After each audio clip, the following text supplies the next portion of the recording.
Vous avez envie de changer, de faire évoluer des choses dans votre vie. Dans cette vidéo, je vous partage une ressource qui va sans doute vous aider.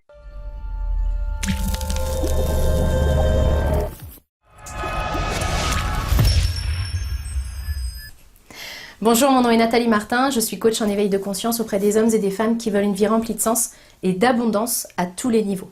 Si c'est votre première visite ici sur ma chaîne, soyez les bienvenus.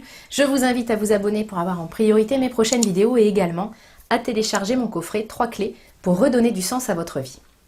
Et puis si ce n'est pas votre première visite sur ma chaîne, j'en profite pour vous remercier de votre fidélité et de vos commentaires. Alors cette vidéo est vraiment pour vous si vous avez envie de changer des choses à l'intérieur de vous, puis changer des choses également dans votre vie. Je vais vous partager une ressource qui n'est autre que un des meilleurs livres que j'ai lu en développement personnel ces dernières années. Ce livre, je vais vous le présenter. C'est un livre de Joe Dispenza, que vous connaissez peut-être, et qui s'appelle « Rompre avec soi-même ». Pourquoi j'ai eu envie de vous le partager? Premièrement parce que la lecture, c'est vraiment quelque chose qui a bouleversé ma vie. Alors pas que, c'est parce que j'ai lu et que j'ai appliqué, j'en reparlerai à la fin de cette vidéo. Donc le premier point, c'est que si vous aimez lire, puis que parfois vous êtes en bout de course sur des bouquins qui pourraient être intéressants, eh bien de temps en temps, je viendrai vous en suggérer. En tout cas, vous partagez ceux qui m'ont vraiment beaucoup parlé et beaucoup aidé. Celui-ci en fait partie. Le deuxième point, c'est que si vous n'aimez pas lire du tout et puis que vous voulez trouver un point pour commencer, un titre que quelqu'un a aimé pour pouvoir vous aider, bah, peut-être que je vous donnerai l'impulsion de commencer à lire. Je vous invite vraiment à le faire parce que c'est évident que ça transforme beaucoup mieux notre vie que de regarder des séries noires à la télé. Ça c'est un point, et puis le deuxième c'est que je sais qu'on manque de temps, donc je sais que vous lirez pas non plus tous les livres, et moi non plus. Donc si je peux vous donner les grandes lignes d'un bouquin, même si vous n'avez pas envie de le lire, bah, peut-être que ça va vous transmettre des prises de conscience et des choses que vous allez pouvoir appliquer. Ça fait 2 fois que je dis appliquer depuis le début de la vidéo, vous l'aurez compris, c'est vraiment quelque chose qui est extrêmement important. Si à la fin de cette vidéo, vous décidez de lire ce livre, de le commander, je vous mettrai le lien dans la description. Si vous décidez de le lire, lisez-le dans l'idée d'appliquer ce que vous allez apprendre. C'est hyper important parce que, à mon sens, on se remplit bien souvent la tête. On est devenu des théoriciens du bonheur. Moi, ce qui m'intéresse, c'est d'être davantage une praticienne. C'est-à-dire que oui, on apprend des choses, oui, on a des déclics quand on lit des livres, hein. Puis parfois, on est accro aux déclics, on dit « Ah, c'est génial, ça, je l'ai compris ». Puis on se rue sur le bouquin suivant. La bonne méthode, à mon sens, c'est d'abord d'implanter, d'appliquer tout ce qu'on va apprendre dans ce livre-là. Ce que j'ai aimé dans ce livre, c'est que c'est une approche rompre avec soi-même. Rien que le titre m'a vraiment interpellée. Je ne connaissais pas du tout Joe Dispenza avant ça. Parce qu'on est beaucoup plus, moi la première, hein, dans la connaissance de soi. Et en fait, sa version me plaît beaucoup parce que c'est, oui, être dans la connaissance de soi, mais je suis certaine qu'il y a des blocages que vous avez et puis que vous connaissez déjà. Puis ça fait des années que vous les connaissez, puis vous n'arrivez pas à les dépasser. Et en fait, pour les dépasser, sa conception, c'est vraiment de se dire, il va falloir que je rompe avec moi. Rompre avec soi, ça ne veut pas dire devenir quelqu'un d'autre, mais en fait, ça signifie rompre avec l'ancien moi. Puis je voudrais vous poser cette question de savoir à quoi il ressemble l'ancien vous. L'ancien moi, par exemple, c'est un moi qui n'avait pas du tout confiance en elle. C'est quelqu'un qui paniquait quand le téléphone sonnait. J'en parle souvent à mes clients en programme de coaching, ça les étonne, mais c'est pourtant comme ça que je fonctionnais.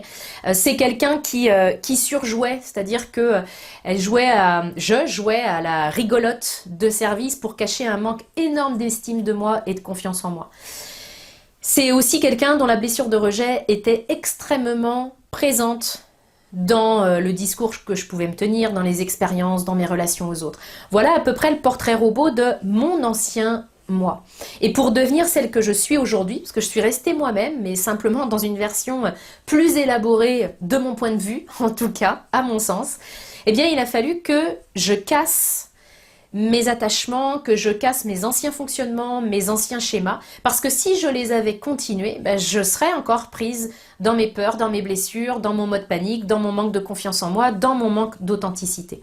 Donc en fait, c'est ça que je veux vous amener aujourd'hui dans cette vidéo, c'est simplement de prendre conscience qu'à un moment donné, c'est une bonne idée de faire un portrait robot de l'ancien vous, c'est-à-dire de ce que vous aimeriez changer en vous, de ce qui reste enfermé, de ce qui vous contraint, des espèces de barreaux de cette prison-là que vous avez construite, puis il n'y a pas de jugement dans ce que je dis, il n'y a pas à culpabiliser de ça.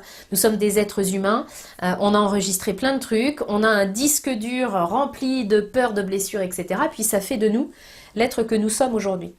Et à un moment donné, si je ne prends pas la photo de l'ancien moi, de mes fonctionnements, quelles sont vos limites aujourd'hui, quelles sont vos peurs, quelles sont les attitudes dont vous aimeriez vous débarrasser, c'est hyper important et c'est ce que m'a permis de faire, notamment ce livre-là, c'est d'avoir une vue claire de mes limitations encore présentes et de l'ancien moi dont il fallait que je me détache. Parce que bien souvent, c'est pour ça qu'on n'arrive pas à évoluer. C'est parce qu'on continue les mêmes fonctionnements. C'est parce qu'on n'a pas mis noir sur blanc les fonctionnements dont on voulait se débarrasser. Puis du coup, quand ils redébarquent dans notre vie, on continue, puis on part du principe que ah oui, c'est nous, et puis moi je suis comme ça et je fonctionne comme ça. Non, il n'y a pas de fatalité là-dedans. C'est pas je suis comme ça, c'est l'ancien moi, il fonctionne comme ça. Mais il y a une autre version de moi qui existe, il y a une autre version de moi qui est possible.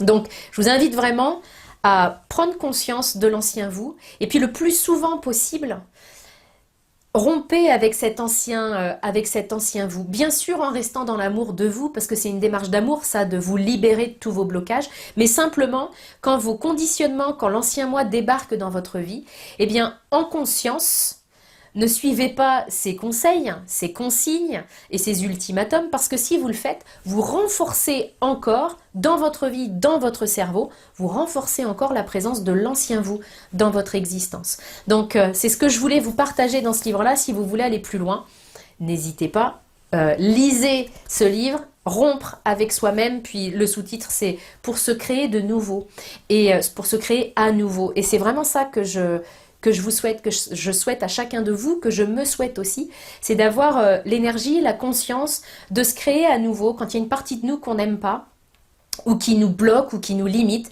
dans cette démarche d'amour et d'acceptation, simplement de se dire, ok, si je continue comme ça, si je maintiens ce système en place, finalement je vais toujours reproduire la même chose, et si ce résultat ne me convient pas, alors il faut que je rompe avec mes anciens fonctionnements, pour en créer de nouveaux. Listez vos anciens fonctionnements avec lesquels vous avez envie de rompre, parce que rien que de les mettre en conscience et de les reconnaître dans votre quotidien, vous allez voir que vous allez pouvoir mettre en place un nouveau mode de pensée, un nouveau mode d'action, puis c'est comme ça qu'on change notre vie. J'espère que cette vidéo vous aura plu, qu'elle vous aura aidé surtout, et parlé, et permis de devenir une nouvelle version de vous. Si c'est le cas, n'hésitez pas à la liker, à la partager, parce qu'en faisant ça, vous m'aidez à aider le maximum de personnes possible. Puis c'est ça mon intention. Je vous retrouve très bientôt.